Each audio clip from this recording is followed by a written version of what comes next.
Hello,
Onwachi, are you there?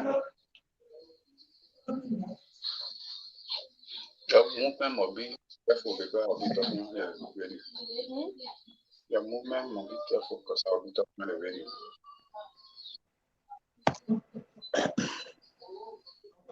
Clifford.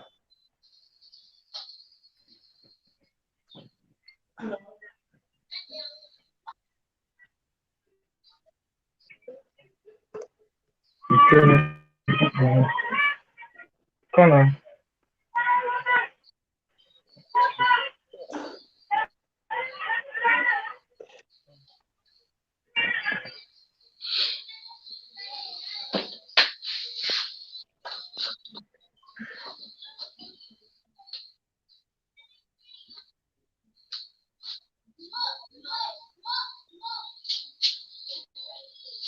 Brian,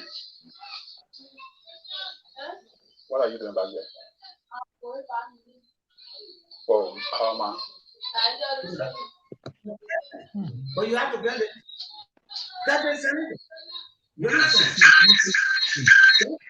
When you go there, when you go to our park, you see my recommendation that I made. Okay. Yet now, since I left, I'm going to be now they're there. Okay. Why they are not part of the bill?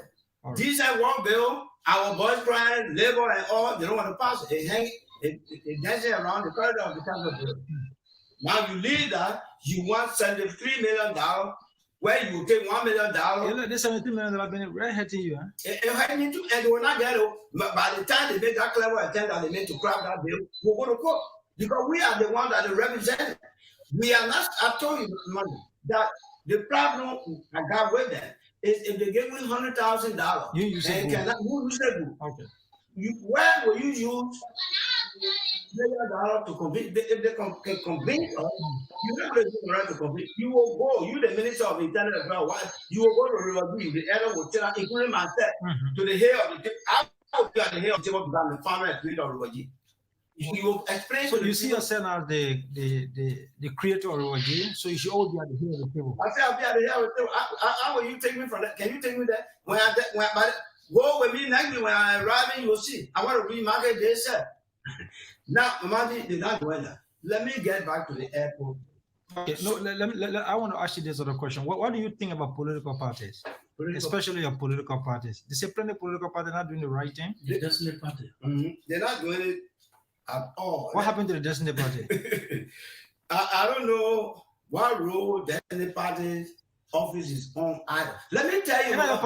Yeah. Let me tell you, money. I was the one who paid the money for Destiny Party registration. This one election. I got a receipt in my house now. I paid the money because I was from the party. We were looking at the Senate barrel, this and people. They do all of that to try, but the key to me. Well, you know where he was selling. So probably you can ask what is happening. So I can't. No, when you paid the registration fee, what was he? Well, the chairman came to me. I don't have to look up that. He was a political leader. Yeah, he was a political. I was not subject to him. We subject to the chairman. It is the chairman who came to me. Said, Senator William, your name is big. You cannot be here and we don't register. So I took the money because of the hat I got for the bus. Because you wanted to contest. Not that. You see the how. So I paid the money. I said, well, can you give me a receipt? And he gave me a receipt. I think that was the honest. Okay. We want to say good evening to all of you and welcome again to our today podcast, to our today edition. Today we are happy to have with us Honorable Jocelyn Tochie. Clifford, are you there? Clifford, are you there?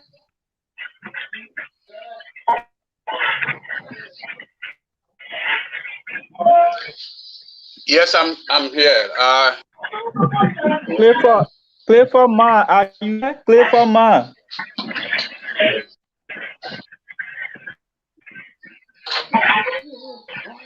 Because Clifford, are you there?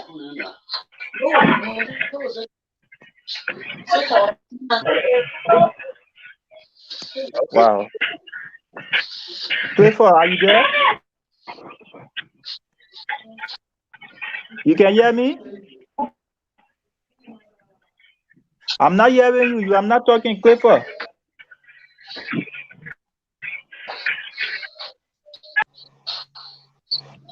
Ralph, you getting me?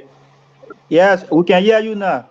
Okay, welcome again to today's podcast. Today we have with us Honorable Jocelyn Tochie, former representative of Riverview County District Number 1, former county health officer of Riverview County. We are very happy that Honorable Chie was able to accept our invitation on the very short notice to join us and discuss very critical issues in our county.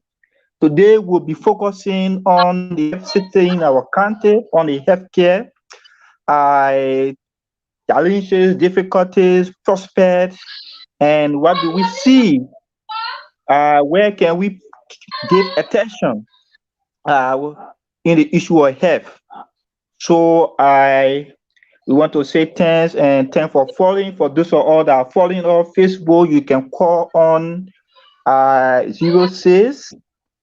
You can call 06. Let me give the number quickly.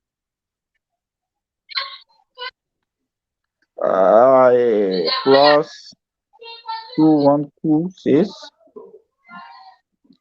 8475 7485.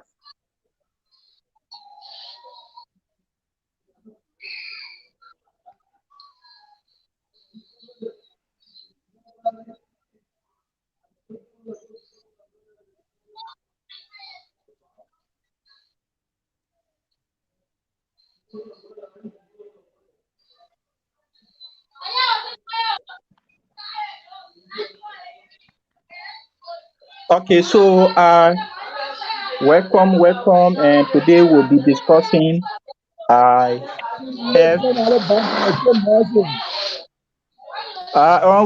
Please, can you control your background? We are getting people at your background.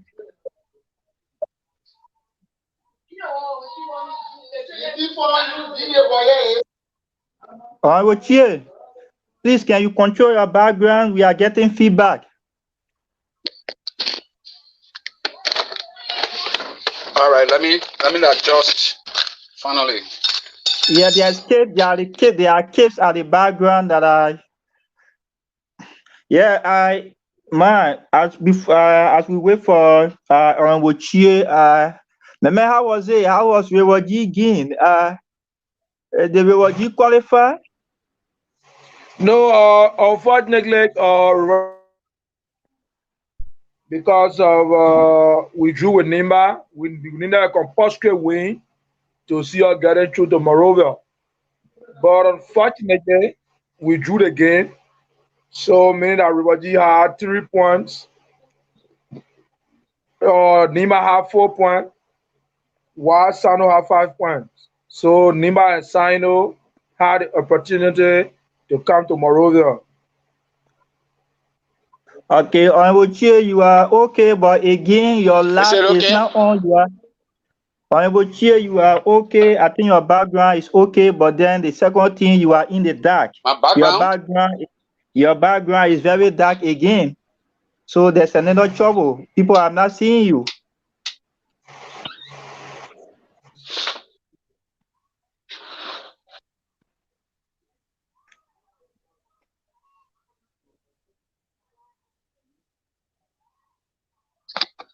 So is it not okay yet?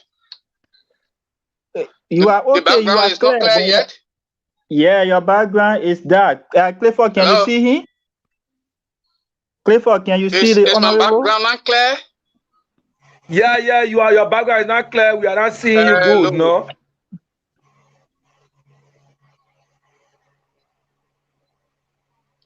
Wow. But I'm seeing.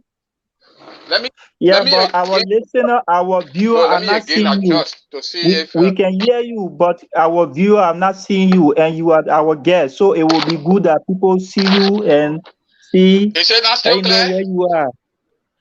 It's still difficult for us to see you. Is the background not still clear?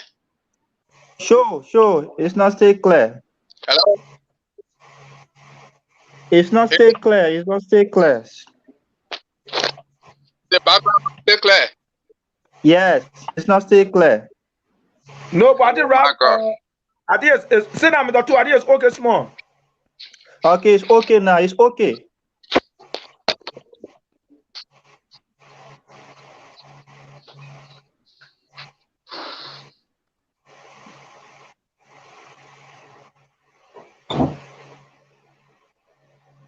You know what happens there is that he has the light at the back. So when he's sitting now, a back, he can close the he can blind the light.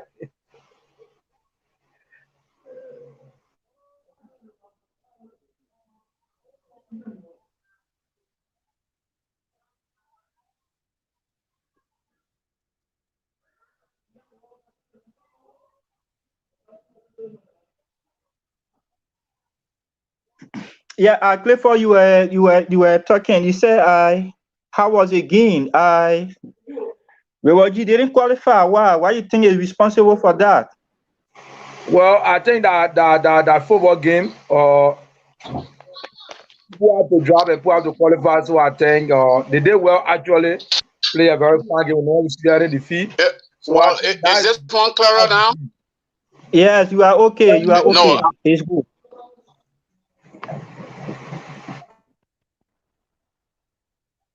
Yes, it's okay. On what you can hear us? You are coming in distorted. Yes, I can hear you very clear. All right. Can you hear me too?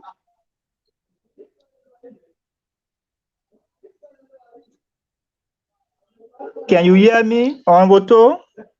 Okay. Yeah, now I'm hearing you. Good. Yeah, on Woto. Okay. Thanks, Father. You can hear us now. So yes, I'm hearing you clearly. Okay. So just be there. Let's get few. Let's get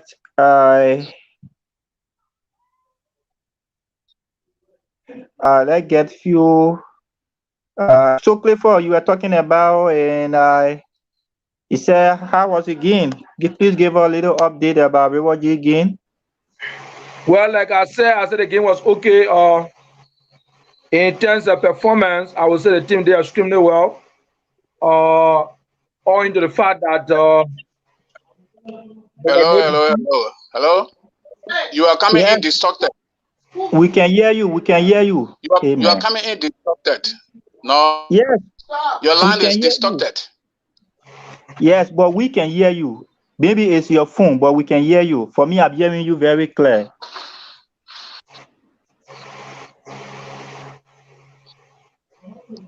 No, your line is still distorted. It should be your phone. It should be your phone. I'm getting you.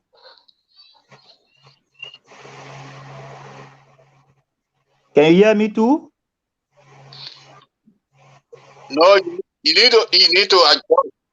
If you are hearing me loud and clear, you need to adjust because your line is. But you are distorted, so you need to adjust a bit better. I can hear you. I'm seeing myself here, and I'm hearing myself. I can hear you.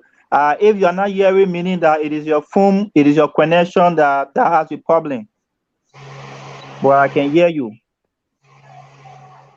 Clifford is in Liberia. Clifford is hearing me very clear and loud. No. Yes.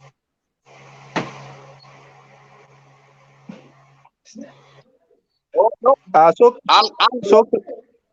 No, as I just said, I'm hearing you, but you are a bit distorted. Your line is a bit distorted, and I'm seeing very clearly, and I'm hearing you, but you are coming in a bit broken. It is your connection. There's nothing that I can do. It is your connection that have the problem. I think so. This is how your connection should be the problem. But I'm very loud here, and Clifford is hearing me, and people are hearing me very clear and loud. So probably it should be your connection that have the problem. So maybe we can just manage as it is, and let's see how we can move on. Yeah. Clifford, so give our update from Rewaji. How was the game? Yeah, like I said, the game drew, and Nima have 4 points. Sino have 5 points, so they had the opportunity to come to Monrovia to be able to participate in the tournament. So Grand Crew qualified, Maryland didn't qualify, and that of Grand Gila didn't qualify. So we have 2 teams from the Southeast who representing our president now. So president, we are showing our support behind Sino and that of Grand Crew. Well, I think our boys did very well, and the girls team too. So, as about the girls team. The girls who totally they are out. Wow. But in terms of performance, I will say with the boys did well. Okay. Yeah. Okay, but that's football. We hope that next round we will have a better preparation. I think the preparation for this game was very poor. We hope that the preparation go well. Yeah, we can hear you. Can you hear us too?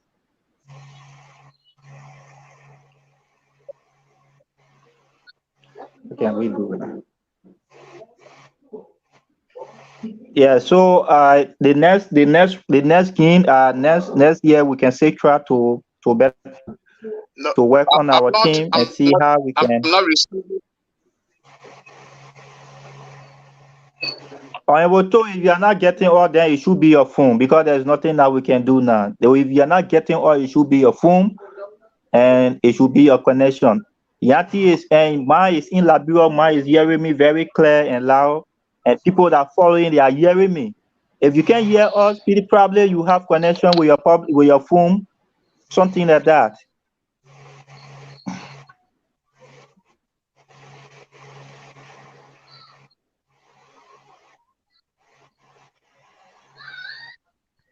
Mr. To, you got us?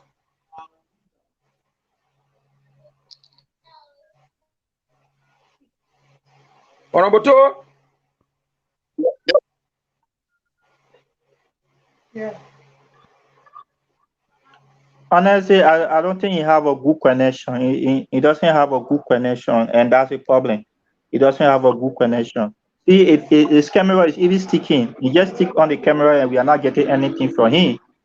So probably we can go see another time. We said this that you need to have a good connection to come on the show. Ralph? Yes. If you are getting lost in the head, I'm not getting some of more of your statements.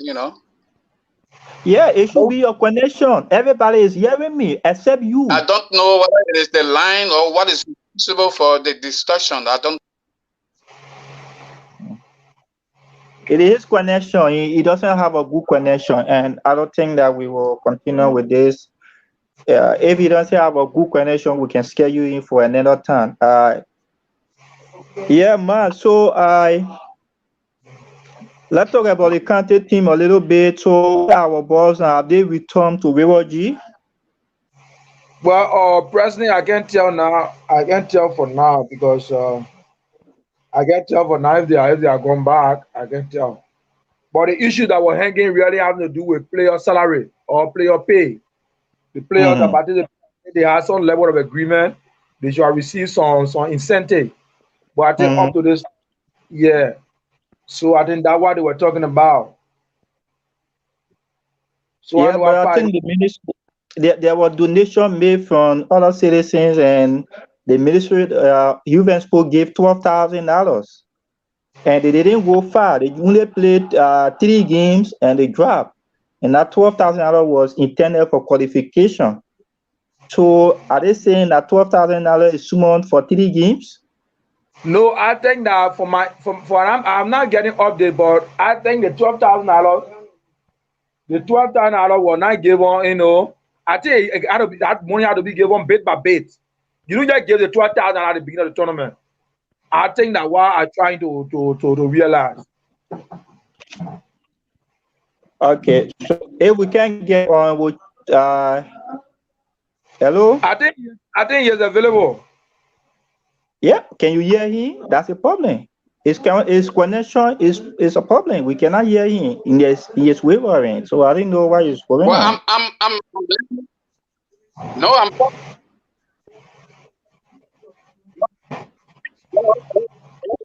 I'm wavering, but I'm getting the information concerning the county meet.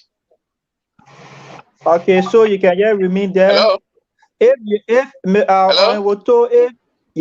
your connection has problem, you can off your camera. Gentlemen, are you getting me? We can hear you. I'll need your feedback because I'm hearing you guys very well, and I'm not. Okay, welcome welcome to our program today. How are you and how are you been doing?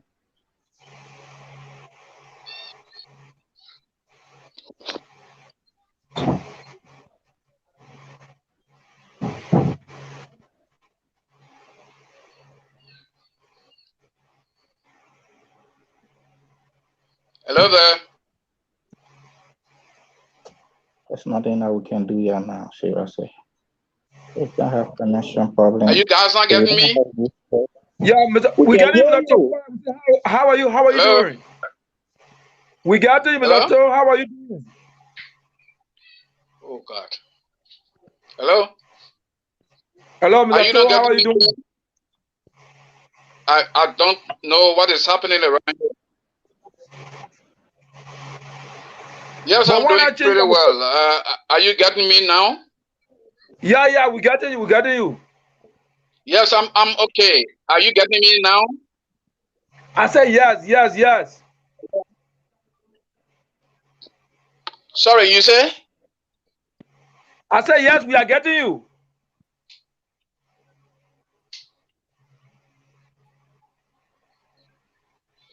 Ralph.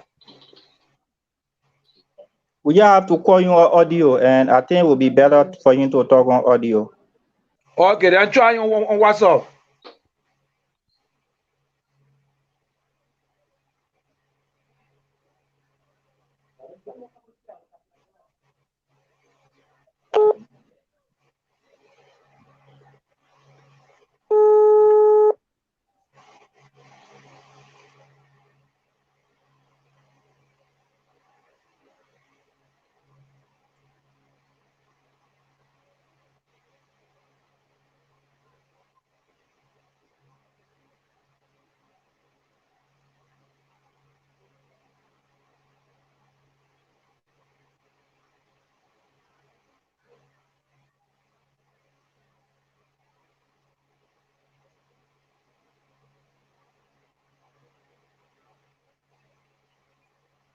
Ralph, I'm not getting you, Ralph.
Okay, once again, we want to say sorry. We want to extend our apology for the inconvenience.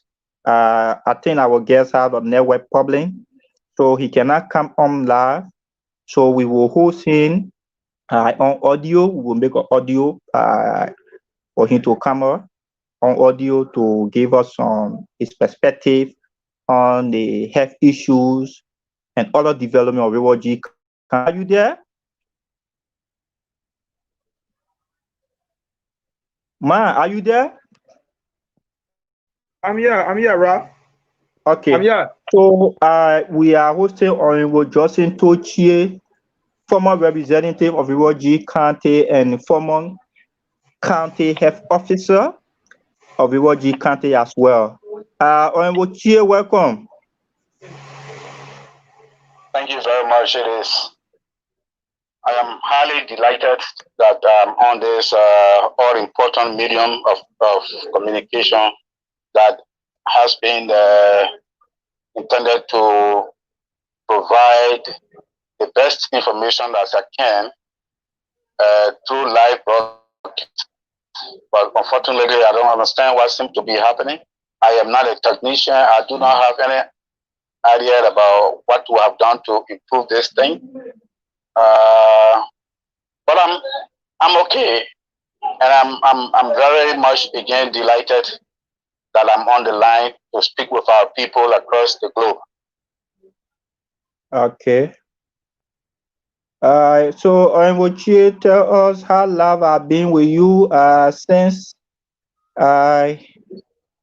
you lost the election in 2017? How have you been, and how have you been coping with life? Okay. Life has been very much good. God has been on our side. Things have been very nice. When we had the debate in 2017, just before casting of ballots, the moderator asked each of us what it is that we were going to do if we were to lose. And I provided clearly that I am a health professional. Besides that, I am a social worker professionally, and that if I didn't succeed in the elections, being a health professional, a health specialist, I was going to be in the health field. I was sitting down in my clinic that I operate right now in Monrovia, and I wanted you people to see the background, and that's why I was in the office in my clinic that I have in Monrovia. But life has been very nice through the grace of God. Okay, Onwuchie, thank you. Onwuchie, tell us, you come from the background of a very certified health practitioner. And how is a county, specifically, how is your district number 1? Have you paid a visit? How often do you go in the district or in the county? Okay, in order to come to the important question that you just raised, I would love to provide a synopsis of the health system before even going into the House or before getting elected to the House of Representatives. Okay, so tell us about the health system in River G.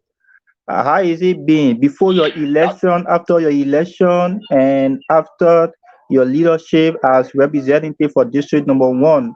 What is the condition of the health system in the county?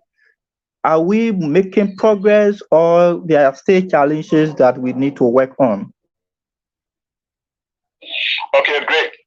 That's what I was just saying in my intro. I was telling you just before you decided to re-emphasize the question that I'd like to provide a brief synopsis as to the health system when I took over as a county health officer, and then at what level I stopped before my election at the House of Representatives, and then what is it that I have been involved in doing, covering the entire county, because I do not see River G as, I do not see district number 1 as being the whole of River G. So River G, when it comes to health, it doesn't have a boundary. In fact, we've gone beyond the boundary borders of River G in helping to ensure that a lot of things are put in place and continue to happen while we are out of the House of Representatives.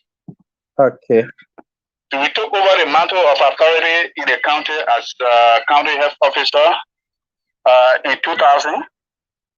When we took over in 2000, we have 5 functional health facilities in the county. Before we took off from there, we raised the facility to 16 across the county, and each health district was covered completely, because we had the 6th original district when River G was declared. We had Chirepo, we have Beipo, Tiempo, Putupo, Sabo, and Webo. Those were the 6 districts that were declared. And so when River G started to function fully, politically, the district increased to 10 administrative districts. But we got stuck up with the health districts to be 6. So in Chirepo district, for example, we had 2 functional health facilities that was in Kilipo Community and in Jakaken. And then we added one in Putuken through our administration. And then in Tiempo, it was difficult to have access to health facility. And so we placed one. Currently there are 2. We left 2 and 2 are still there, functional. That's in Tiempo Chaboken. That's a modern health facilities there. And then in Tiempo Kunyao, which is referred to as Momanken Clinic. We placed it there because we wanted the people from Lower Tiempo to have access. So if you look at Tiempo District, Tiempo Statutory District, it has 2 administrative districts, Kafo and Nani. And so we have 1 health facility in Nani and we have 1 health facility in Kafo District. Then you come to Weipo. Weipo had 1 functional health facility when we took over. That was the Weipo Health Center located in Kamyeke. Then through our leadership, we placed 1 in Muyao, which is in Prolonken, the former CLC area there. And currently, before we left office, there was a health facility that was placed in Drubo, located in Kliken. That health facility is now fully functional. And we did not rest until we got it fully functional. Right now, as we speak, it is functional. So Weipo has 3 health facilities. In Putupo District, we had 2. In fact, we have 3 health facilities. 1 in Juebo. Juebo is the last town towards the Kunemu Belt, the borderline between River G and Grand Jire. Then we have 1 in Jiproken, which is the headquarters, which is the chieftain headquarters. Then we have the referral health hospital in Fishtown. So there were 3 that were existing. We started working very hard to place the 4th one, which is in the district headquarters in Jetoken, Tiempo Jetoken, Putupo Jetoken. That health facility is soon to be completed. So there are 4 health facilities in Putupo district. In Sabo district, that are said initially was a health district. We have the Sabo Health Center was functional. We have the Kitipo Clinic located in Yinamleken in Kitipo. Then we had 2 health facilities in Garo. Garo has a very vast land area and the population has a big distance from each other. So we placed 1 in Freetown, which is the district headquarters, and then 1 to Yugo. So initially, Sabo district had 4, but when administratively the district was split into 2. This Sabo, as it is meeting now, then 1 is in Sweken, which is the district headquarters, and 1 is in Rurogbe, which is the Yinawekan area. Then in the Glaro administrative district, there are 2 there, 1 in Glaro and 1 in Freetown. So there are 4 covering that particular area. Then lastly, we come to the Webo district. Webo district had 1 in Tubo, 1 in Jimmyville, which is Kuloroken, and 1 in Yankan. There were 3. Then we added 1 in Yinemo. So there were 4 health facilities, and the 4 health facilities are still maintained. They are being maintained, providing services there. Okay. So, yeah, that is the health system holistically in the county, and they are all functional right now as we speak. They have professional health workers assigned in all of them. Okay, so you became the county health officer in 2000, if I'm not mistaken, right? Indeed, yes. In 2000, and how long did you serve that position? 10 years. 10 years. Wow. Yeah. So you just need some of the health care that we have in the county. River G as a new county, we know that the issue of development is still a challenge to our people. You were represented for 6 years, and what have been done to improving this health facility?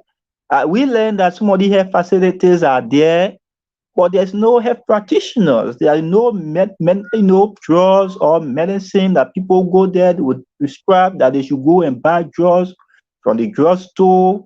Some areas there's no clinic. People have to take pregnant women to bring them to another time for delivery. Do you think that River G have made progress in terms of health deliverance?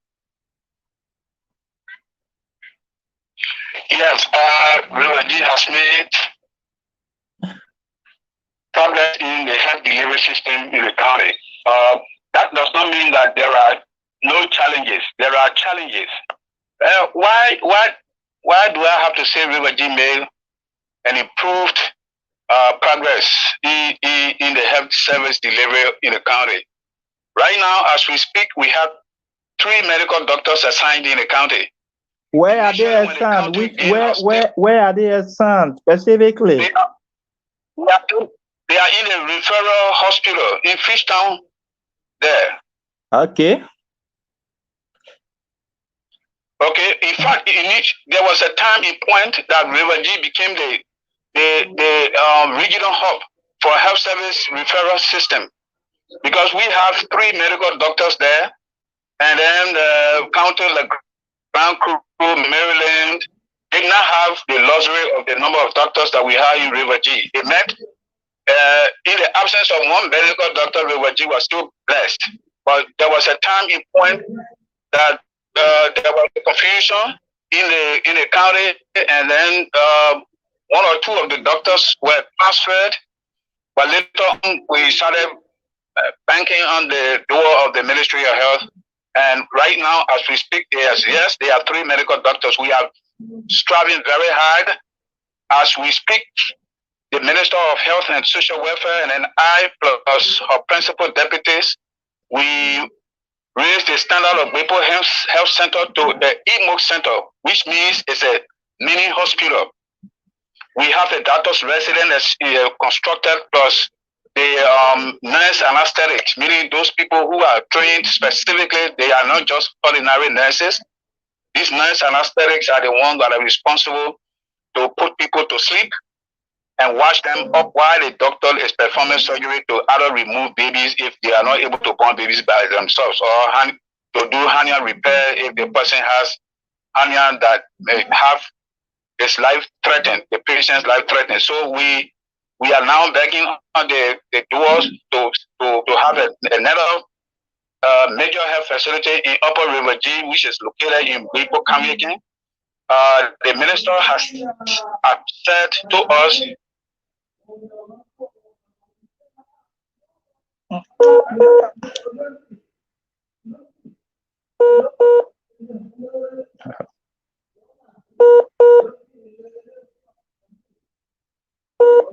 yes, there is a medical doctor available. The opportunity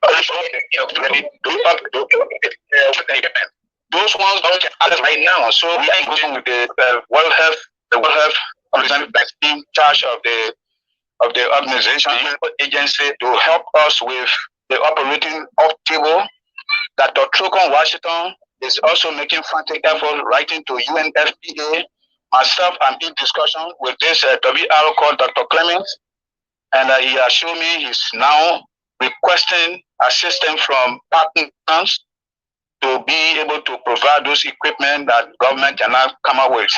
In fact, as a matter of fact, it was just last week that this WR has told me that in 1 or 2 weeks, I should give him a call so that he will give me feedback as to where we are. Okay. So yes, the issue of drugs is a challenge, very serious challenge. But I can tell you, the rest of the other clinics, they do not do operation in clinic. They do operation in mini hospital, which we call comprehensive EMOC center, and the referral hospital in Fishtown. So when you talk about referring a patient from example, Unable to Fishtown, that is a very tough thing because there is no access to road. There is no road that they can access to move a patient. So if the patient will not be able to deliver as we speak from Unable, they will put that patient in a hammock as it was in the 60s, in the early 70s. That still happens to the people in Unable. So the same thing is happening also in Potupo, Juabo. Juabo is a very distant, it's very far from Fishtown City. So those are critical challenges. And the SDA, the Spirit Development Assistance Program, is doing something to do the rural network in the county in order to help us. The similar situation is with the Tiempo clinic that is in Momacan or Queen, as the other name is called. So we accept and we know that there are critical challenges, but there is an NGO that is helping. So the case of River G is a bit better when it comes to the health service delivery because the partners that is helping the county health team is providing minimum, but that is not sufficient because the population in River G is growing by the day, given the natural resources that we have beneath the oil surface, gold. So the population is growing, and there is a need to be able to get drugs in these health facilities because that is a very critical challenge. I acknowledge that truly. Okay, thanks for this great information. Let us know you serve as representative, and I think you campaign on a platform. It was based on a platform that you were elected. Let's talk about district number 1, particularly your district. You talk about the county clinic is being upgraded to be able to perform some surgery and other major, medical issues. What happened to the other side, like Tiembo, other area for on district number 1? What did you do there during your tenure as representative? What was your work in as someone who came from the background of health? What can you identify as your doing in that district? I just tell you, when initially when I was serving as a county health officer, it was difficult to have a professional health worker there. But my advocacy through the Ministry of Health placed professional health workers in Tiempo in both of the clinics. The one in Chabokan is a very modern clinic. The one in Mamankan, which is called Queen, we took professional health workers there. They were even issued motorcycles to have them move by or to help with even quick referrals if there was any time point that a patient was sick and needed referral that the physician assistant or the professional nurse would not attend to. They will do a quick referral to Fishtown. So in district number 1, for example, or for that matter, we have the modern clinic that was in Putukin, which was staffed by professional health workers in accordance with the basic health package. I ensured that yes, those personnel that were needed, they were there. They were placed and functional. And then the issue of drug shortages was not as acute as it is now. When I was chairman of health, even when I was a co-chairman on health, based on my background and my curriculum, That's how I was appointed to the health committee as co-chair. And then I became a leader. I became one of the leadership members covering the 15 counties. I was the one serving on the leadership of the House of Representatives, and then serving as co-chairman after the first 3 years. Based on my performance, I was promoted to the chairmanship of the health facility. I mean, of the health committee on health in the House of Representatives. Yeah. So we even installed in district number 1, not district number 1, because we did not consider only the district. We decided to take the district one by one, starting from district number 1 to district number 6, health districts. Okay, so you're talking about administrative district, right? Okay, the administrative districts are 10 in River G. And all of the administrative districts have health facility, have the same issue? Yeah, okay, district number 1, for example, that's Kiripo, that's the United Chiefdom in Chirepo district. There are 3 health facilities there. Kiripo has 1, United district, meaning Putuken and Bletiken. And Bletiken. Okay, there are 3 towns. Those 3 towns have a modern health facility located in Putuken. The 5 towns in Kiripo Chiefdom has a clinic located in Kiripo Kaviken, which is the headquarters for the chiefdom. Then in Tiempo, Nani has 1 health facility that is in Mamanken. Then in Carrefour, in Chabuken has a very modern clinic. So the 4 districts, then Gwipo district headquarters is in Gwipo. So those 5 towns of Gwipo, they have access to the health facility, the health center in Gwipo Kaviken. So district number 1, yes, was all covered with health facilities. And currently those health facilities are still functional. They were functional when we were there. They are still functional when we are out. And we are still making negotiations, as I just told you, that we are negotiating for a surgeon to go to Gwipo Kaviken, and then to elevate some of the health facilities, especially so the one in Mamanken. But Mamanken would have been benefited from a modern structure, but we have a very critical challenge of the road. Road connectivity is a very, very serious problem because the people will not be able to do cement and stuff to go to Mamanken. Mamanken is a walking distance after River Nord. You pass through Nyonken to go to Kwiao. It's about 45 minutes, 1 hour walk from Nyonken to Kwiao, where the health facility is. So okay. The challenge is there, and then we ensured while we were there as representatives, we made sure that health workers that were not placed on government payroll, there was a point in time, 2018,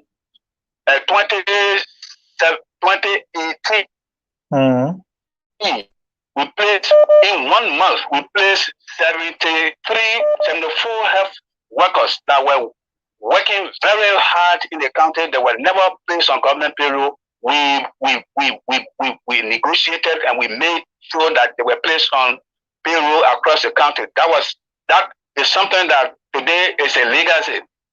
And then the availability of these professionals. Was it your personal negotiation, or was it a collective? Indeed. Yeah, that was my personal.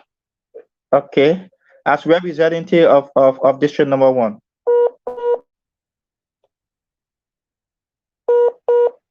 Okay, so for those of you that are following us, we are speaking with Honorable Johnson Tochie, former representative of River G County District number 1 and former county health officer of Riverview. He is giving us his perspective on health issues in the county.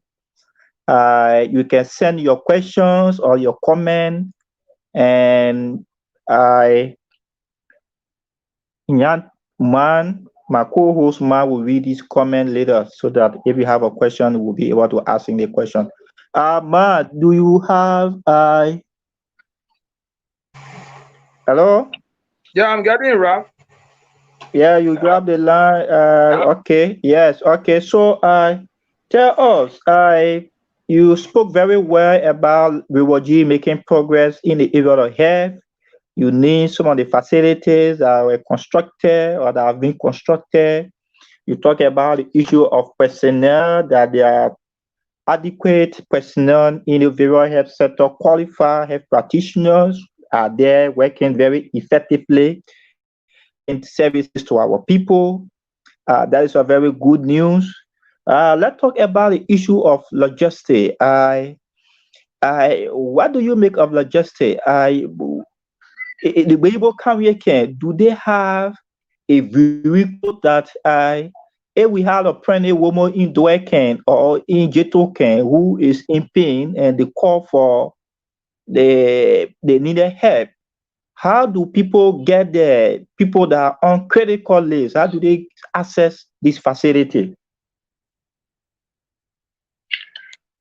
When the facility in Kamyokan was done by the German NGO called BRZ or KWZ, there was an ambulance that was assigned. But today that ambulance is not there. The roads became very terrible in our county. To transfer a patient from Kamyokan to Fishtown was a nightmare.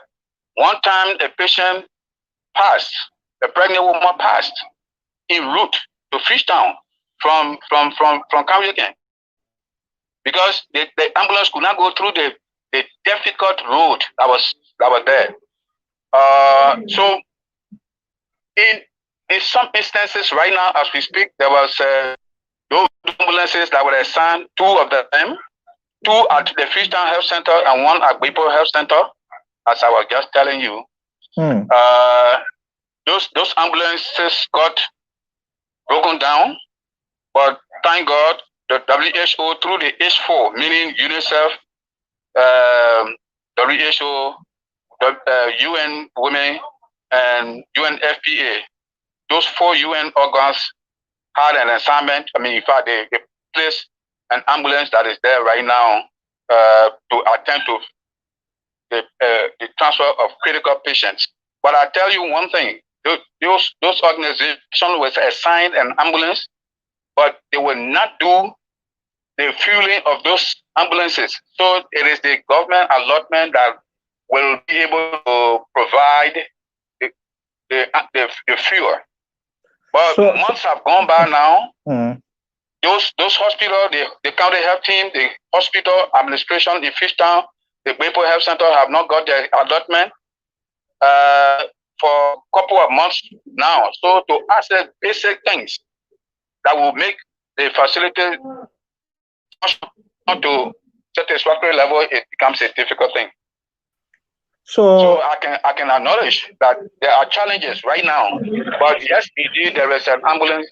In fact, there are ambulances too that are at the Fishtown Health Center on the standby.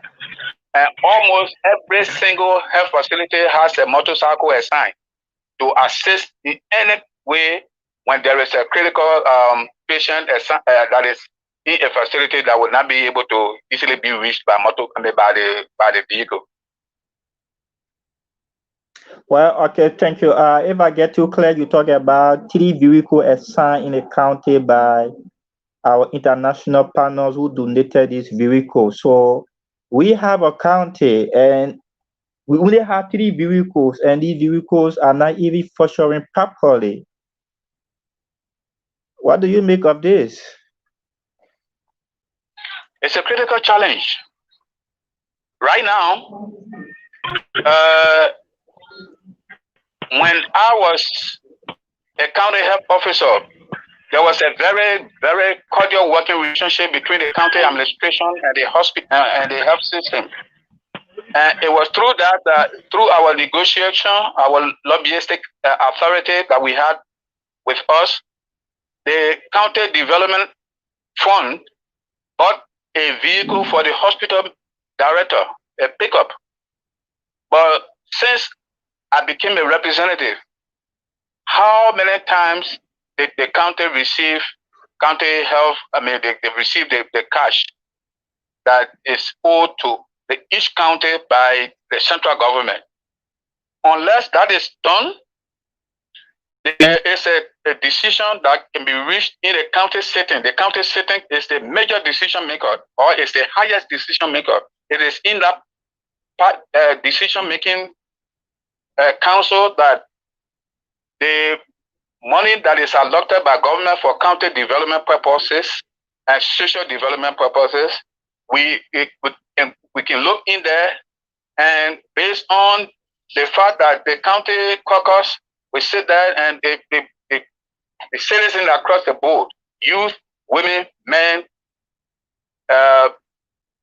you name them, there they can make the decision as to how much amount goes to what function of government in order to be able to have the system much better. So in recent past, we were in discussion with the county superintendent, Honorable, that there is a need for them to allocate a minimum amount that will even be given to a medical doctor that will be transferred to River G, making it the fourth medical doctor for resettlement. But as we speak right now, they have not accessed that money, and so it's difficult for the fourth doctor that is supposed to take up assignment, plus the medical equipment that we talk about in the health facility there in Kamweken, for the doctor to be assigned. So yes, there are challenges. Each month, I mean, after every month, they are supposed to have operational funds. For example, Fishtown Hospital is a major referral health center in the county. That major health referral center must have an allotment given every month or on a quarterly basis for them to be able to attend to patients who are admitted. Inpatients feeding, when patients are admitted, they have to eat. Nutrition play a very pivotal role to make the patients all right. So if they do not have the allotment given, it becomes a difficult thing for them to be able to feed patients that will be there. In fact, at some point, that operational fund was being used by the hospital medical director and the county services administration to be able to pull some small cash together to procure drugs and medical supplies, and then to be able to treat patients. But I tell you right now, it's a critical challenge for all of the health facilities across Liberia, not to even mention only River G. But we are a bit blessed because we have a partner that seems to be doing a little bit, but they need to do more. They too were complaining that their funding sources were complaining of lack of money. If you wanted money from the bank, it would be difficult to get the money, to access the money. So there where we are, my dear. Well, thank you so much, Wochi, for this great information. The public are listening to you, and man, I'll hold you there a little bit. Man, do you have any question? Is there any question from the public? Okay, no, I think no, we don't have no question, but I just want to ask Mr. Chie a question. Honorable Chie. Yeah, Honorable Chie mentioned all of these clinics in River G County, all of those districts there. So I really want to find out if these structures are up to standard or they are makeshift structures.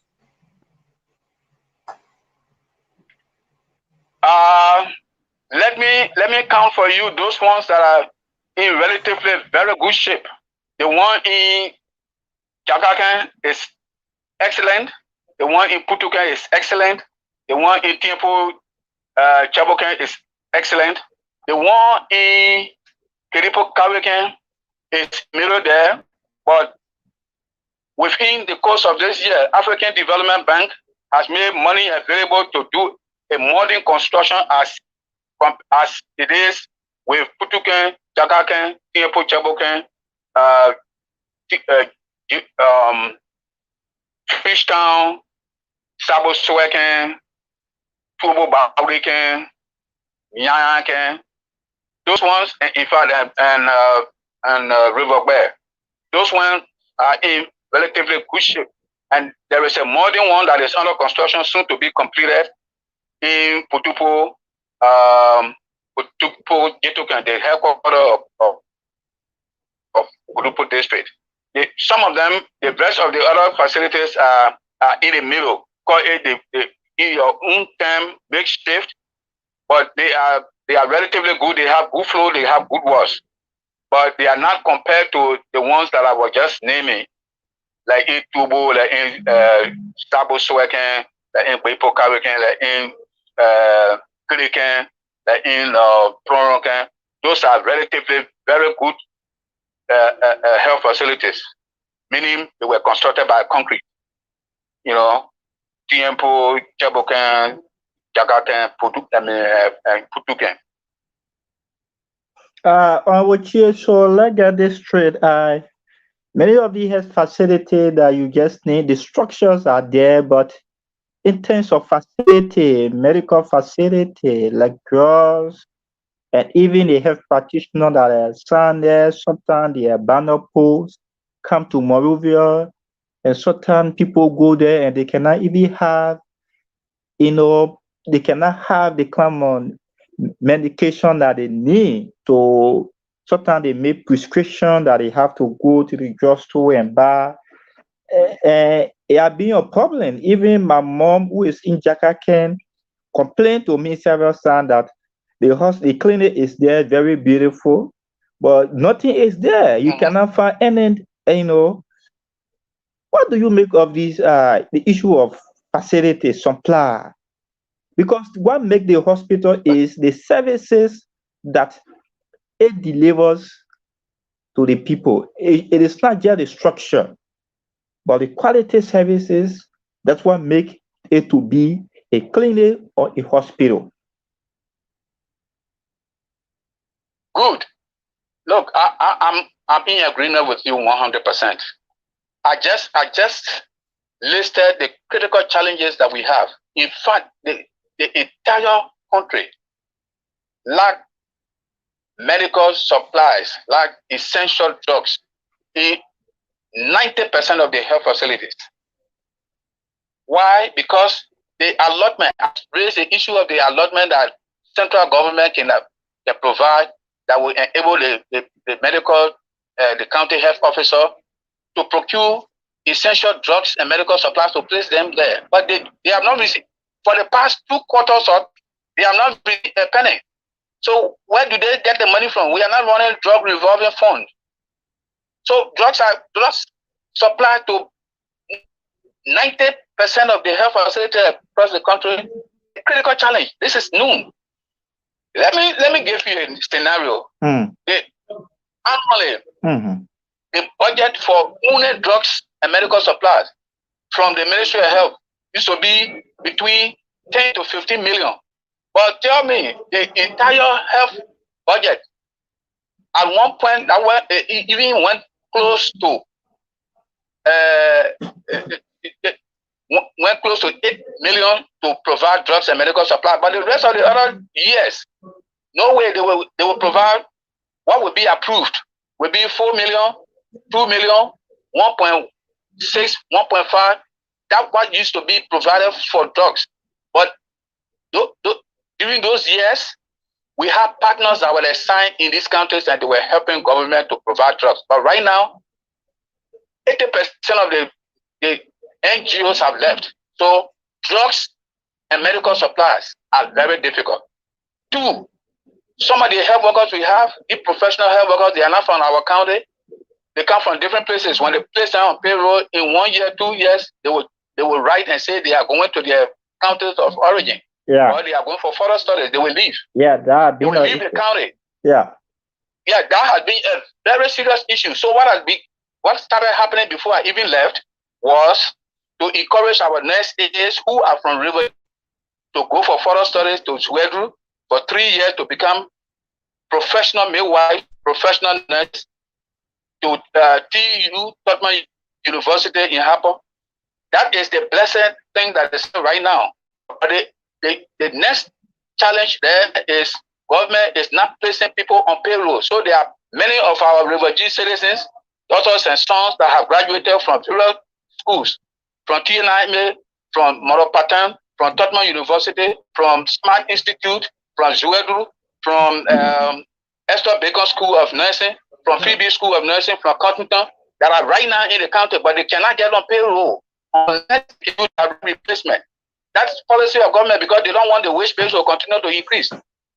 Or the direct replacement, unless somebody tells you I'm leaving the country and I'm not member, then they look for one professional person and put them there. As we speak right now, there are more than 3 or 4 professional nurses that are in the county that cannot get assignment, that cannot get placement because nobody has left the county for them to be able to have the opportunity of being replaced by somebody who has left. That is a challenge. Nothing can be done about that. So again, what do you mean nothing can be done about that? Are you saying that we cannot solve the problem? Oh,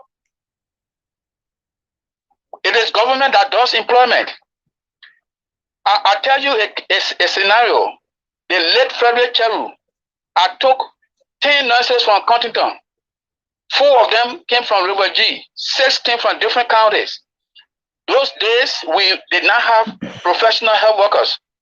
And the county health team that was headed by me, we negotiated with the county caucus. By then, Senator Cheru was the head of the caucus. From his pocket, he paid 1 year incentive to those health professionals to get them on payroll. It wasn't easy, but we finally placed them on payroll. Right now, government is saying don't do new employment, only direct replacement. So where do we get money from now to accumulate those nurses that I'm talking about? We have pretty close to 4 right now that are in county. They myself started speaking from last week. The county health officer and I spoke today. In fact, yesterday and today we spoke. And the mandate is no new employment. So if the county development fund can access money, which is difficult also, where are we going to get money from to pay those people? This is the issue that I'm raising. That one makes it so difficult. It makes it very, very, very, very much challenging. Well, and professional health workers are available, but it will require money to get those things done.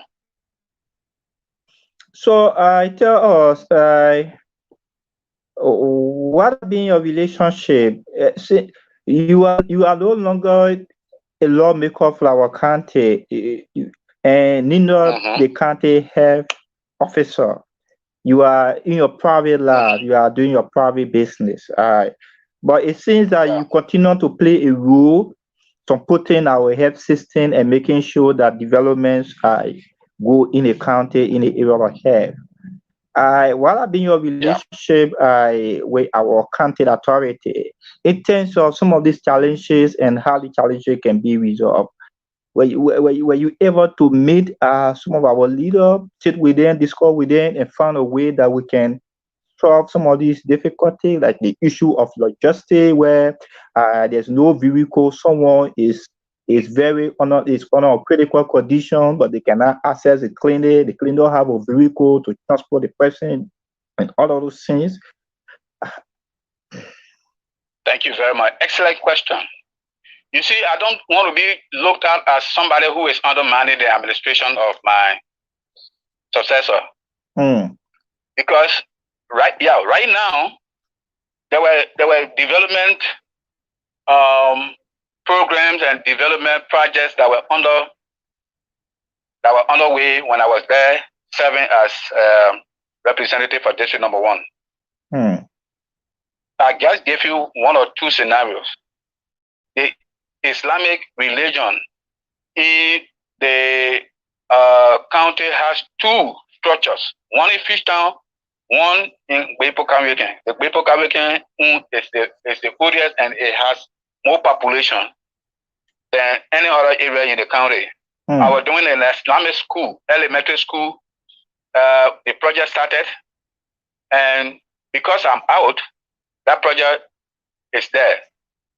Youth Center was it a personal project or was it a government project? Was it something that you were doing? Government. Was something that you were doing from your pocket, from your salary? No, that's what I'm saying. It wasn't a personal project. Okay. But it was a government project, and government is continuity. But it's still there. So your predecessor have not been able to continue where you stop, because we know that these are development, these are public facilities. It has to continue. Yeah, why you think it's responsible that your predecessor has abandoned some of these projects that you have already started before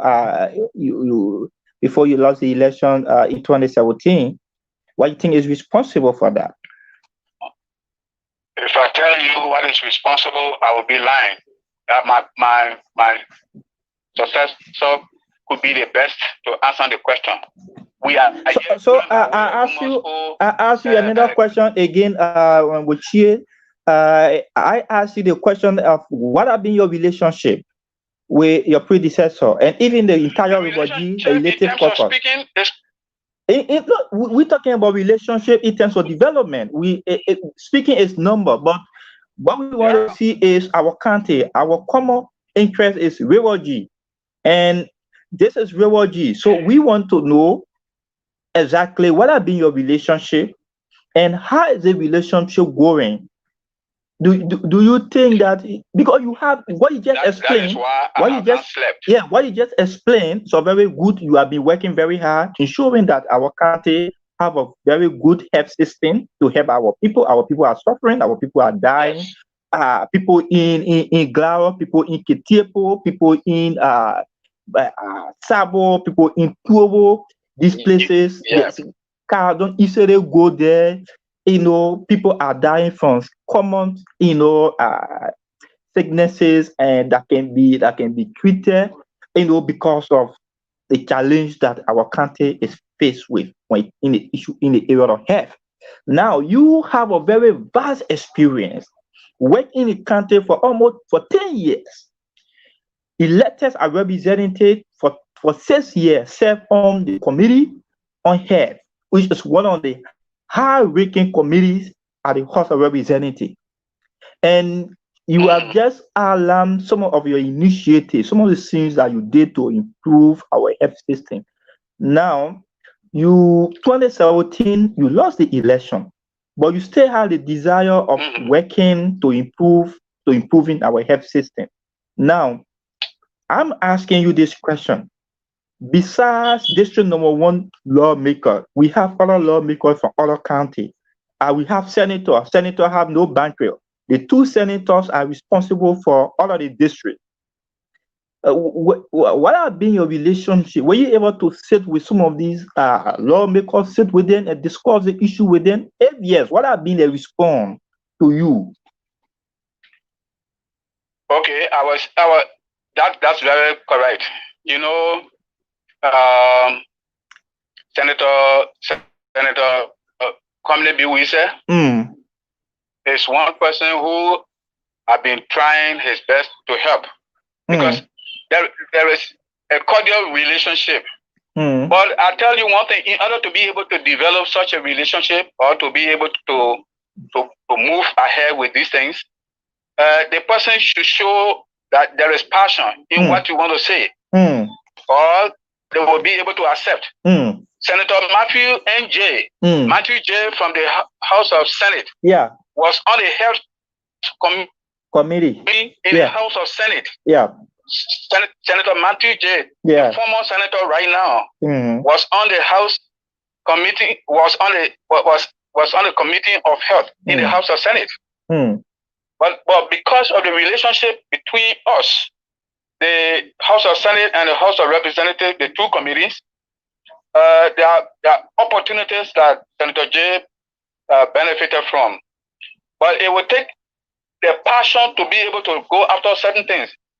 But he was chairman on the House's committee or Senate committee on labor. So maybe he was overwhelmed by the labor situation around the country. So since he wasn't a health professional, so it became a difficult thing.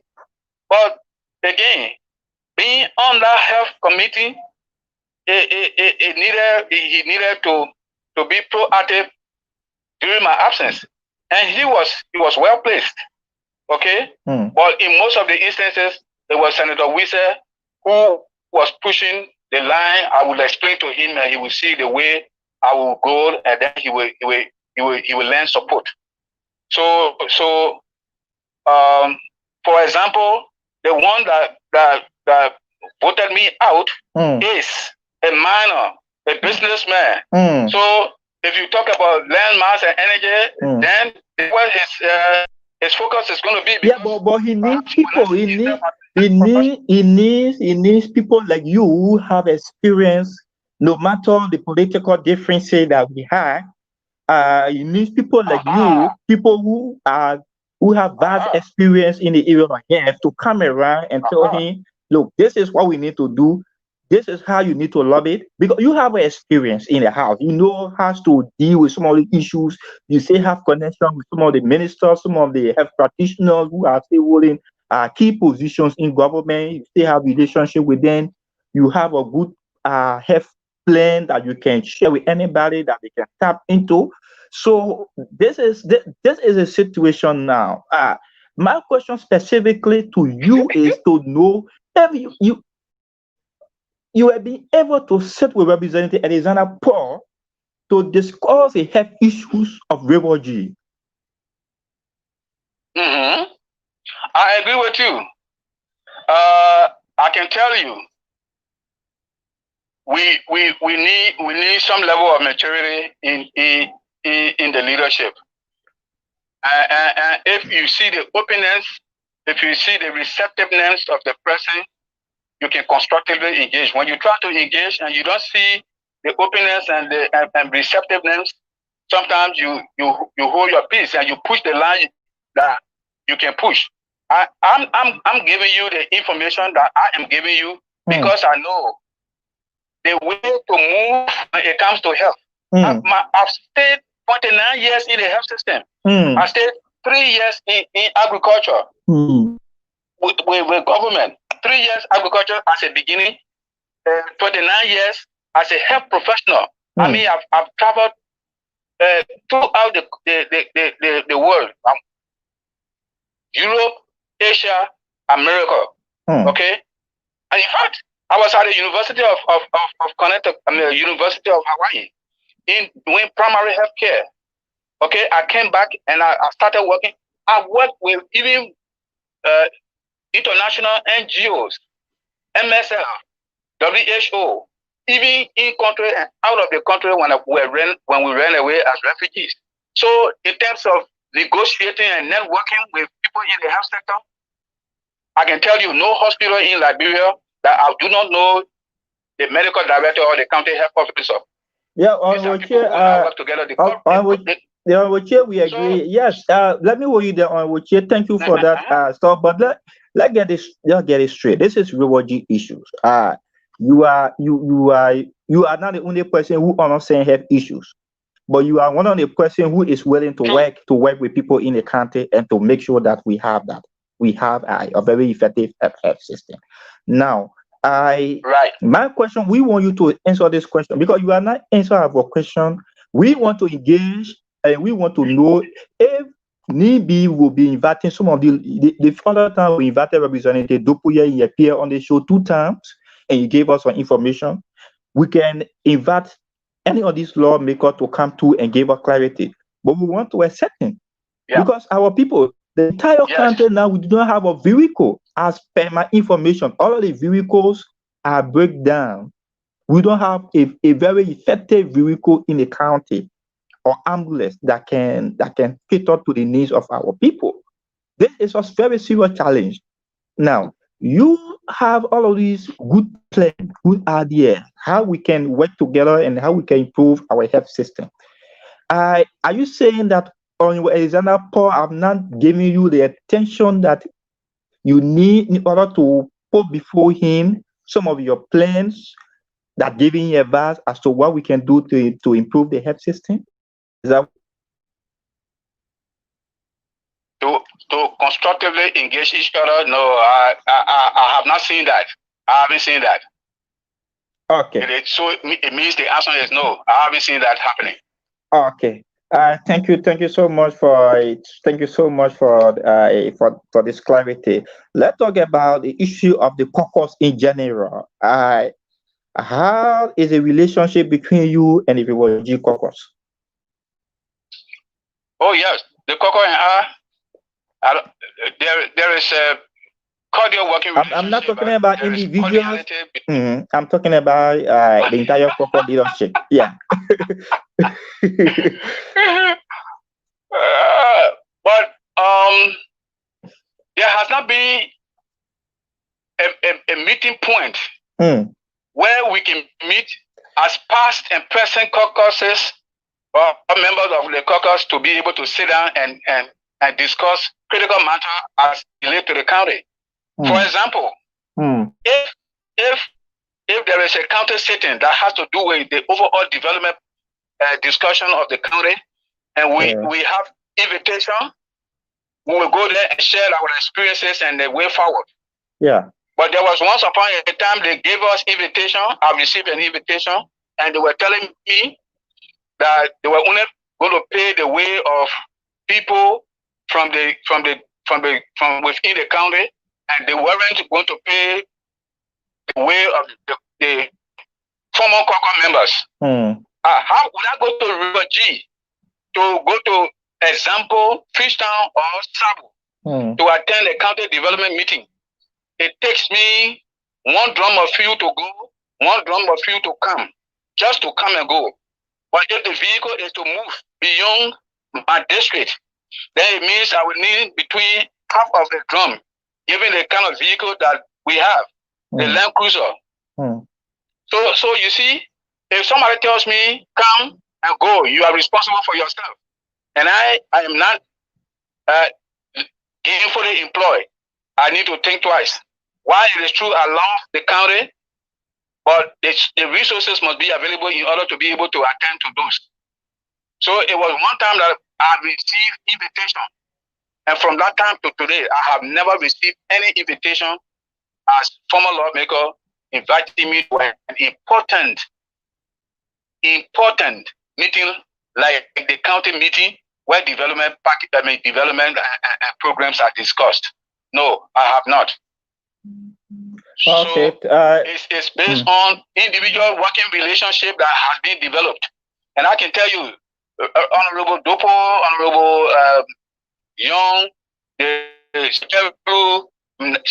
Senator Wisa, myself, there have been really very great working relationship.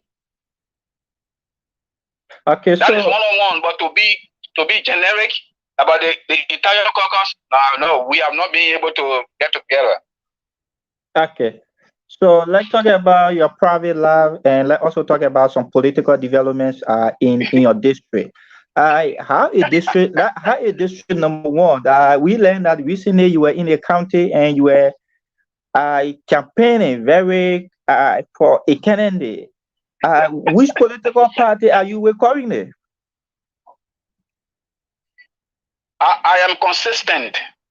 As we speak, I am a member of the Unity Party. Okay. I had been a member of the Unity Party, and I'm still the member of the Unity Party. Okay.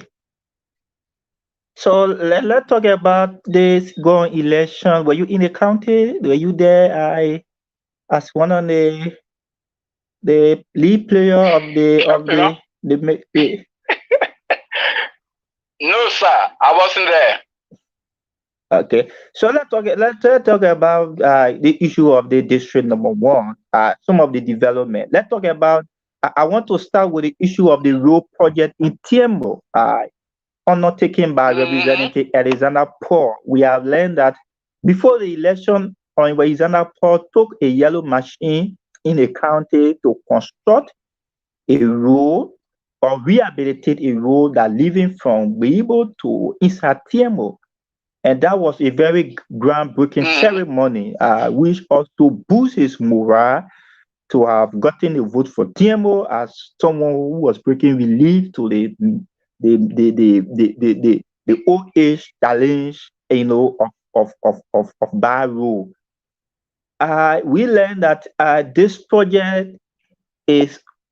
And there was a funding given from, I don't think, if I'm not mistaken, the Swedish, I think the Swedish government or some organization. Swedish Development Agency to construct the road. Now, because Alexander Paul as an individual cannot build a road, people have understood that.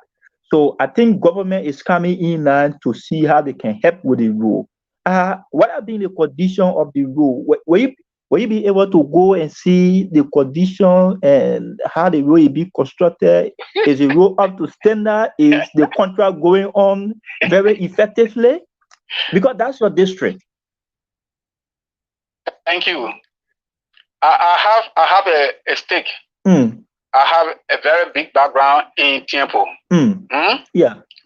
And it was on that basis. You said it 100% correct. It was the issue of an individual being wealthy and able to do road construction. And then looking at Johnson Tochie as somebody who has been doing health, nothing more than the health system.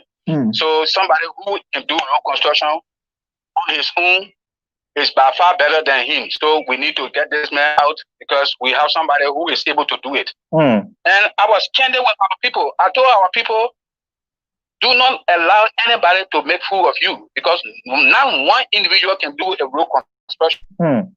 So except for the county development or the government. But they look at me as telling them something that was not true. But I tell you one thing, Yima, I was on the committee on public works in the House of Representatives. But you didn't advocate for that road. You didn't advocate for the road to be built. Yes, you didn't advocate, and Honorable Paul left from who was a businessman, took a machine there to build a road. So the people saw it as that you were not there for them. You were only looking at other things, and you forget about the issue of road connectivity. That is incorrect. In fact, when we had a meeting with the Swedish Development Agency, there were a series of roads in the county that were placed on the map for rehabilitation and reconstruction. The road passing through Corn Town, going through Jetoken, through Reboken, through Juebo to Bakuya, and coming through Cherepo, Jiken, and Jakaken, and Putuken was on the listing for development. Yes. Then the one from Flaroken. So Honorable Chair, yes, we agree this thing but let's talk about this road, the current road construction in Tiembo. What do you know about this particular construction? It's the Swedish Development Authority. They subcontracted the work to Honorable Alexander Poor. And I think there is a major constraint because you must have the machine to do the work. So the machines that he took in there, some of them developed mechanical problems, and so they are down. So the work is, for now, temporarily at a standstill. And the road has not gone anywhere much, to be quite honest. You said the road is being subcontracted. Please make us to understand what do you mean by subcontracted? Is it being like honorable who is paying the money, or is the Swedish development that is paying the money? And how was the contract awarded? Because we learned that there was a company that first took the contract, and then later they have to change and bring in another company. So how is it? The public want to know exactly what is going on that road. The best guess is no one individual again.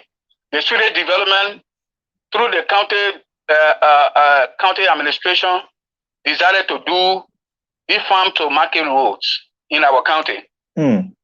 So the county superintendent, the county development superintendent, and the caucus are best suited to explain the details, because when you raise the issue, it cannot be construed that you are trying to go after some individuals to make a political gain. And so for me personally, once I was informed that these roads were contracted to companies that did not have the capacity, and that to the best of my knowledge, Honorable Power stayed 3 months in the county, in the district, to work on that road, and the road has not gone to where it's supposed to have reached, to the headquarters of Temple Statutory District, and that the machines that were being used, some of them are down. Then I know that there is a temporary stop based on the fact that the machines are down. So okay. when I even spoke with Honorable Power, he told me some of the machines were giving him a tough time to get the road done. And that, to the best of my knowledge, that's how my information can reach. That's the best that I know. Okay, so I cannot say anything further than this. If I do, I will be lying. I don't want to become a liar. Okay, Honorable Chair, let's talk about the issue of the education. We have limited time. We have about 10 minutes to go. Just use 5 minutes, and then we can use another 5 minutes to summarize. We just want you to touch on just few things. Let's talk about the issue of education in the country. We know that education plays a very key role. You have explained in detail the issue of the health.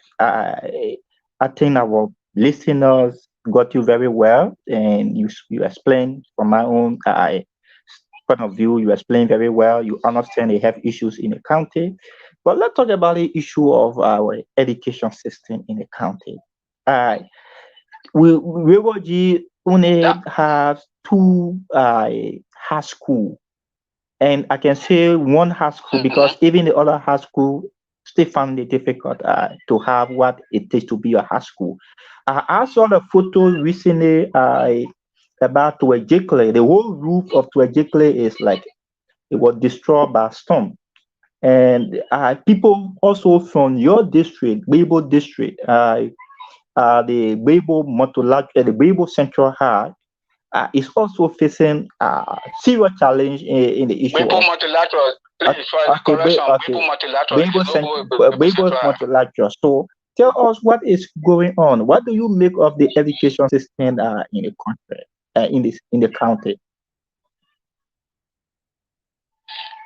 Education was my second most top priority in 2011 when I was running my campaign. And do you think you make a progress? Do you think that there was a progress made on your administration in the area of education? Yes. In terms of lawmaking, Central High that we speak of today.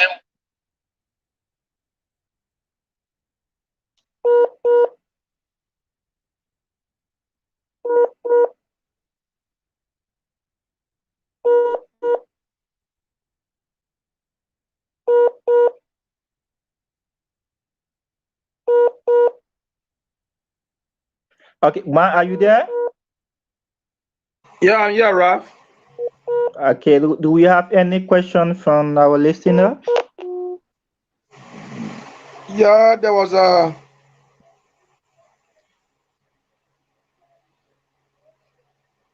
a guy by the name of Reche Ano Kasjibo. Reze Kajibo. He said, he wanted to come in to make his input. I don't know if the WhatsApp number. Let the person wait. Let me. Yes, hold on, Sumo. Let them hold it a little bit. Oh.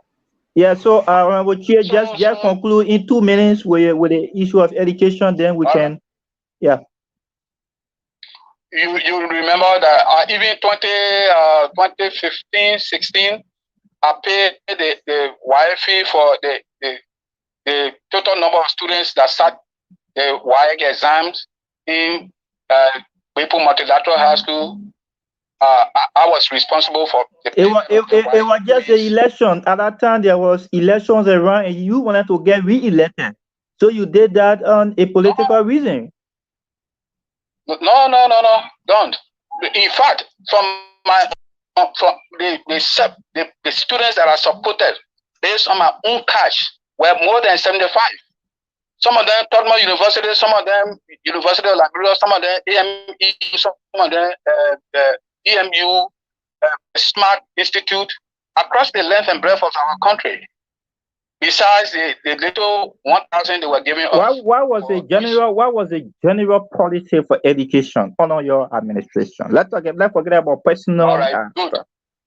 All right, teachers were hired, and those teachers that were hired, I went to the Ministry of Health. I mean, not health, but education. Teachers were hired for Wapo Central High. You can raise the issue with Kama, the former DO, currently the present DO of the county, Professor June Nyimpa. He and I plus Honorable Alexander Paul, we negotiated. Teachers were employed. I provided mattresses and feeding for some of the teachers. Paid some of the transportation for them to get to the county. You are talking about Representative Alexander Paul. When was this done? During your administration or just recently? No.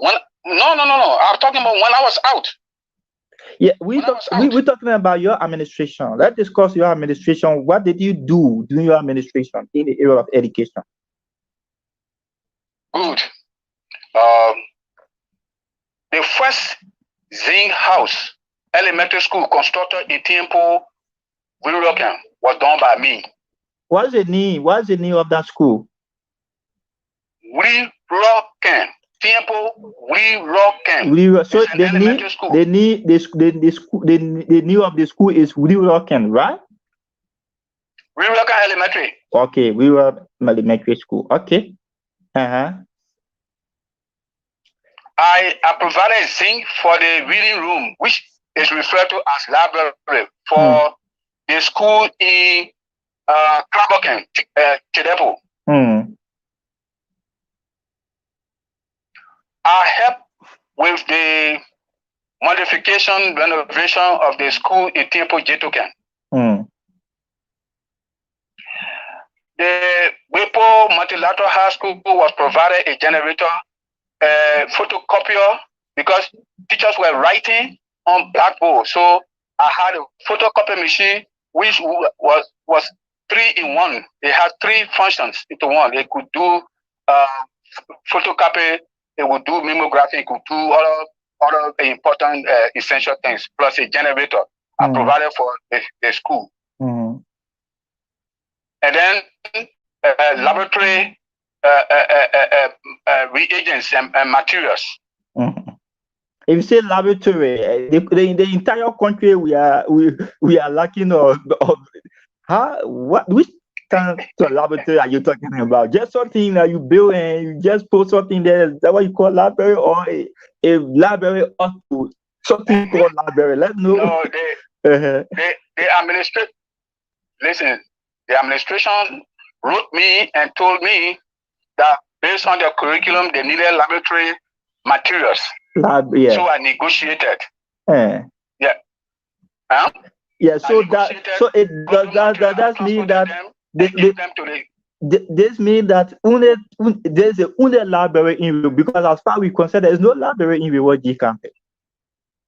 No, science laboratory, not library. Okay, laboratory for the school. Yeah, laboratory for the school, right? For the school. Yes, for the school. The school is up to what level? A high school? I'm talking about Bepo Multilateral. Yes, school. Okay. So is it functional cabinet? No way, it's not. It's down. Those reagents, you cannot find them anywhere now. So, in fact, it became very difficult to get the microscope. We negotiated for the microscope until, I don't know.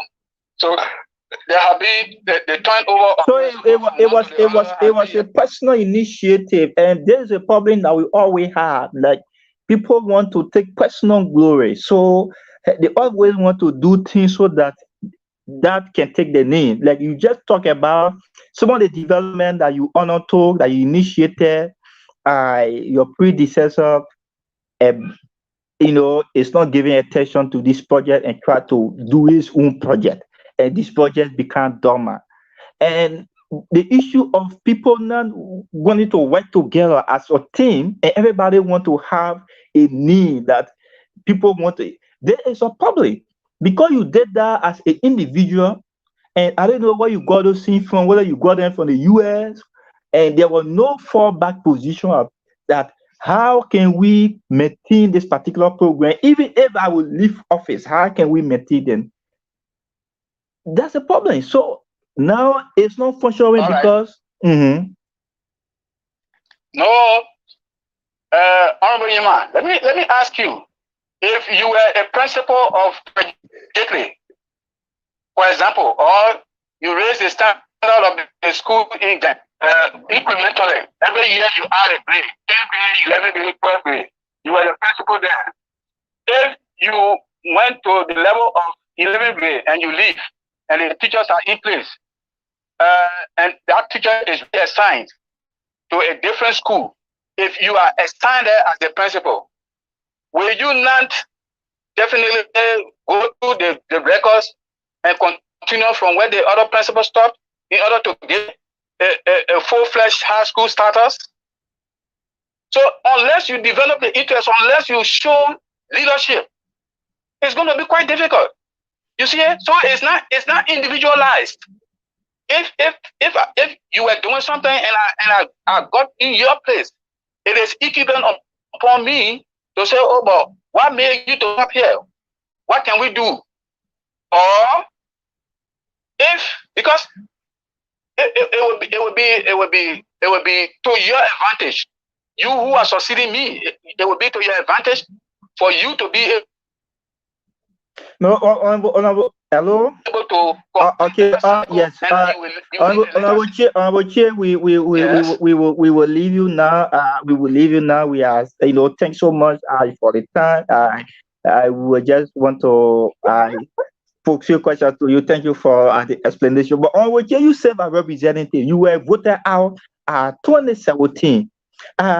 This means that you did not perform to the expectation of the people.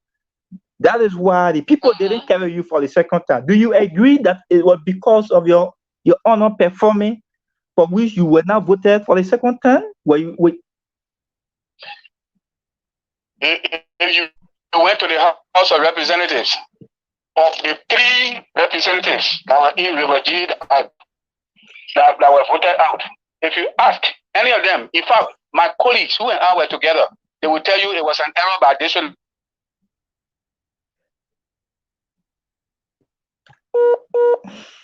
Number one, to vote me out.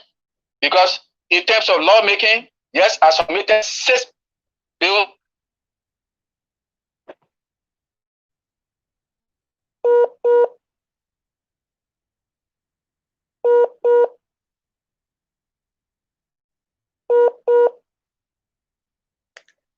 Ma, are you there? Yeah, Ralph. Okay, so do we have any questions? Successfully passed. 2 were still when I was to overbeat the military or the military of the they invited me partly based on which I was recommended to go to the House of Representatives because I've never scored 0. Yeah. But some of these awards that are being given are based on. We know that many of the awards given to lawmakers they are awards that are being paid for.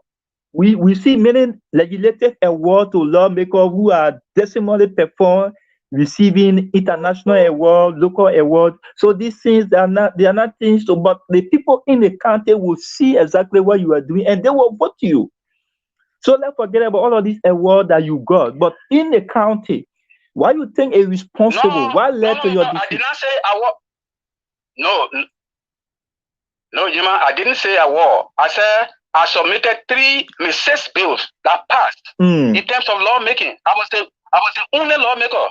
And I talked about this Dreadful Multilateral House too. I talked about the magisterial code in Kiripu Capital. I talked about the magisterial code even in Tiempo and Kafa District. I'm talking about lawmaking. I'm talking about representation. I'm talking about performance that enable us to be nominated to go to the to the U.S. Congress. That's what I'm talking about. Our people, and every month, every year or every recess period, I went home and submitted report in writing. Okay, what our people did not understand was they thought being in the house was to be able to do personal things to people, which did not satisfy them. That was easy. So,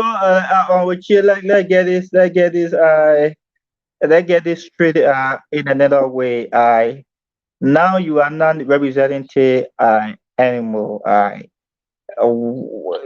Let hold you for now, and let's see whether we have a question from our public. Then you can give your concluding statement. Is there any question there? Yeah. So far, there's somebody who wanted to make a point, so I texted them the WhatsApp number, but I didn't know why is the time they are not getting in. Maybe they have some technical problem. No, I'm using a phone.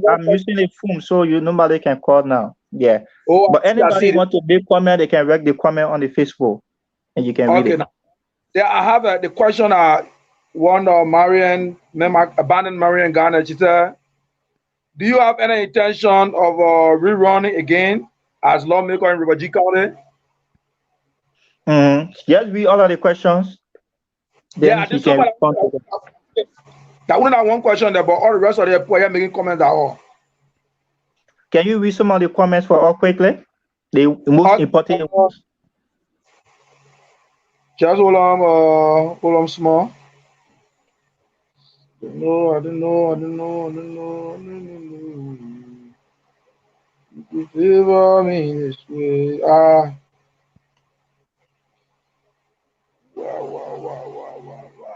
Okay, so let's hold you there. Chair, thank you for this. For accepting our invitation to appear on the show. People in the US are listening to you.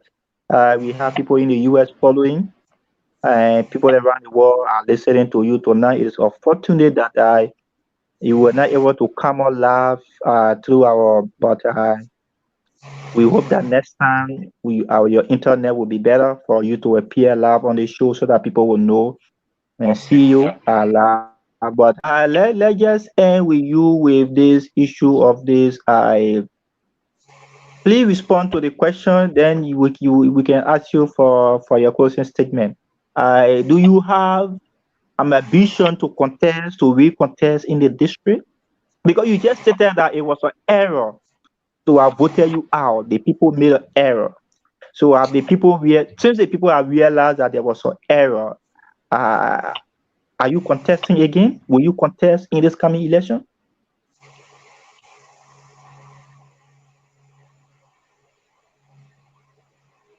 Consultations are underway. In not a distant future, we have this connection.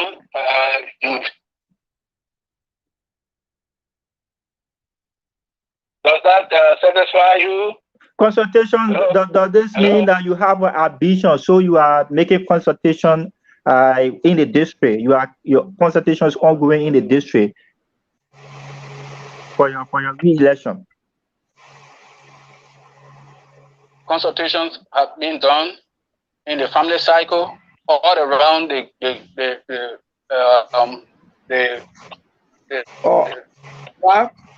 global village. Yeah. Let me just hold Mr. Chia there. I just want to read one of the comments that Evangelist Samuel just posted. He said, "What impact your 3 bills do for the people, for the county, or which you are not reflected?"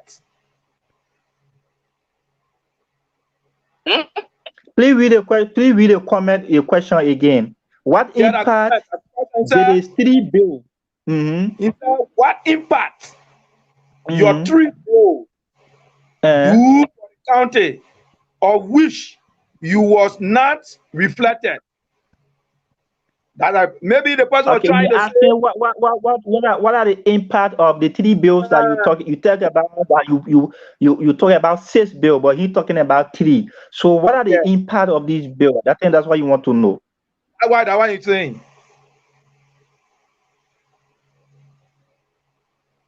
You said the impact the bill had? Yeah, the impact. Samuel is commenting from Germany. He's a refugee citizen and he lives in Germany currently.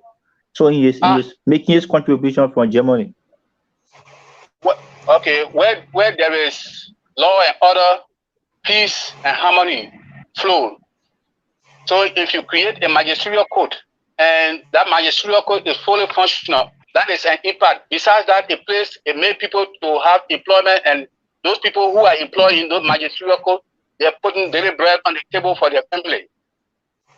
And then it contributes to the peace and security of the district, the county, and hello,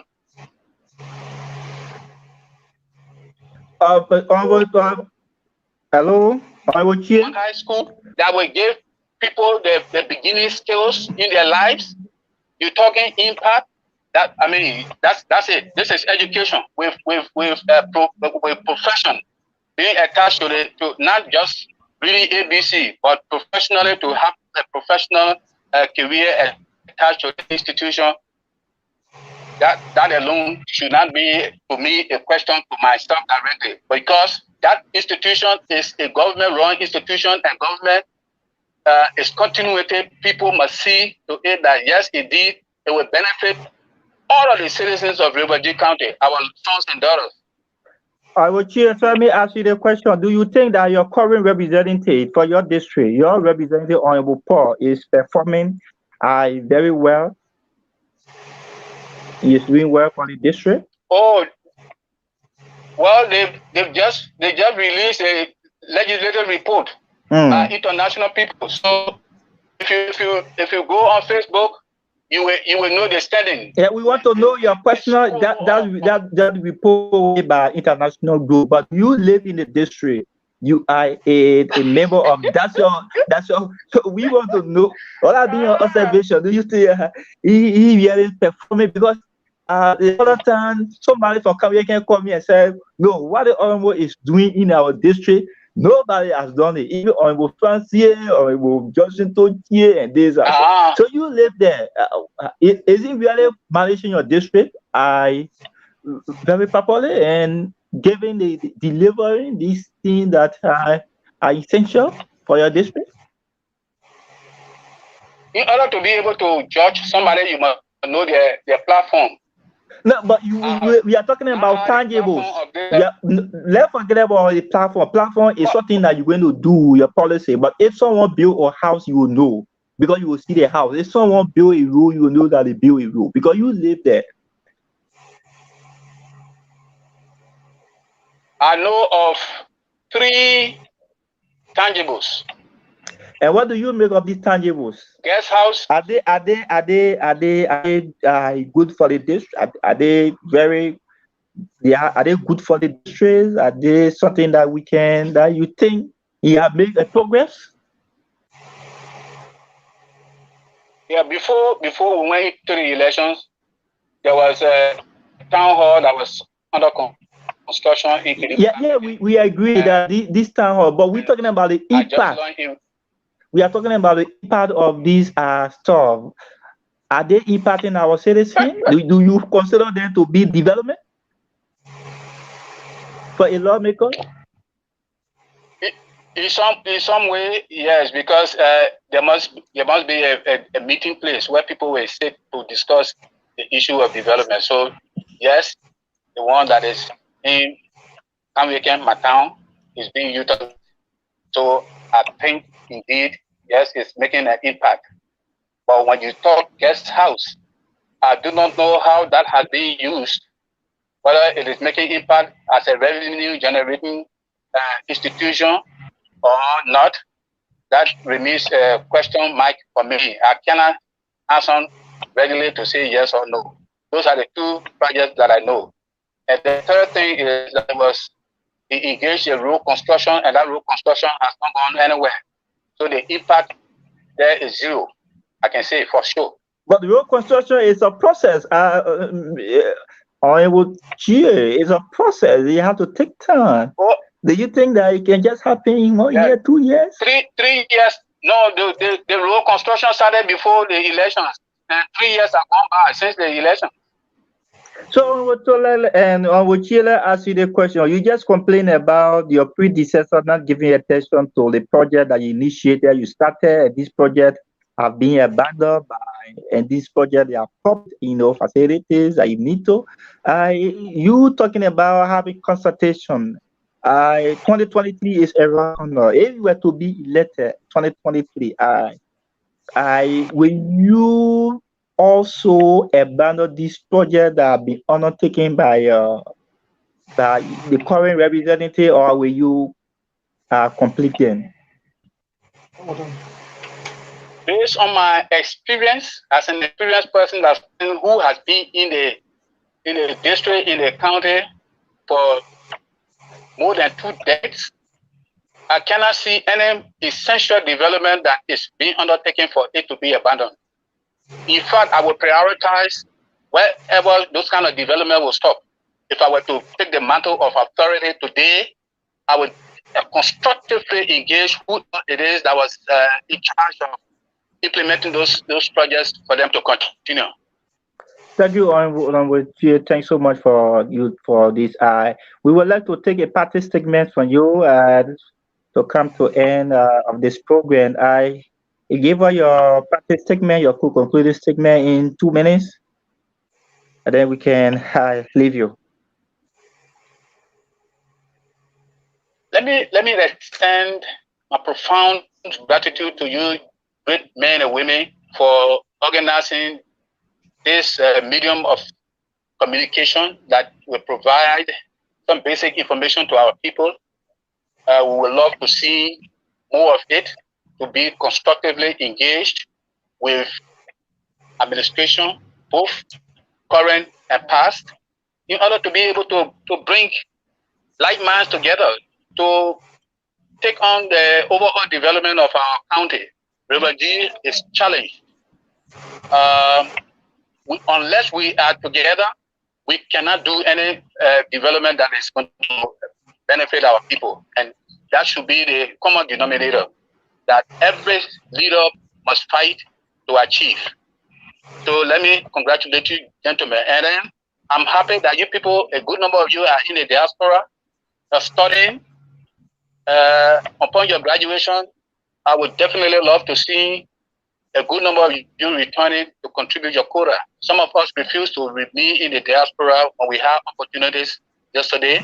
We returned and we decided to contribute, and we are still making some contribution at a minimum way that will impact the livelihood of our people.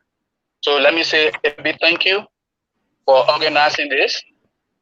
Sometimes, in order to be able to, in the future, get things done, it is important to pair leaders, maybe past and present, put them together, let them discuss. So there can be question and answer period. That way you can get a lot more achieved and to provide better understanding as to which way or who is who. You know, you may tell me that way who is who. You organize it, and then let us meet. Let us have a meeting place and discuss and have a common dialogue that will bring benefits to our people.